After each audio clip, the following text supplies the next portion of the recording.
Hello family, welcome to the పిన్ని versus కొడుకు. అన్నయ్య పద ఫొటోస్ తీసుకుందాం. అన్నయ్య నడువు, ఏంటి ఇంత స్లోగా నడక నేర్చుకుంటున్నావు?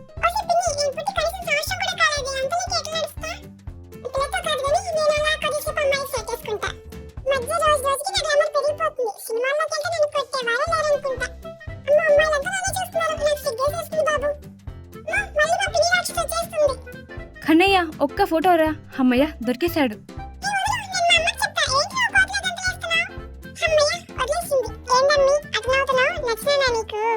ఏ బాబోయ్, వీడిని వదిలితే ఇంకేమేమి అరచకాలు చేస్తాడు. కన్నయ్య కుదురుగా ఉండు.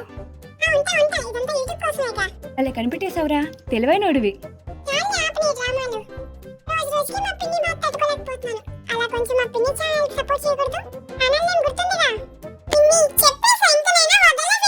మా కన్నయ్య అంత క్యూట్గా అడుగుతున్నాడు కదా, సపోర్ట్ చేయండి మరి. ఎరుగుతుందిగా నేను మీ నిక్కి.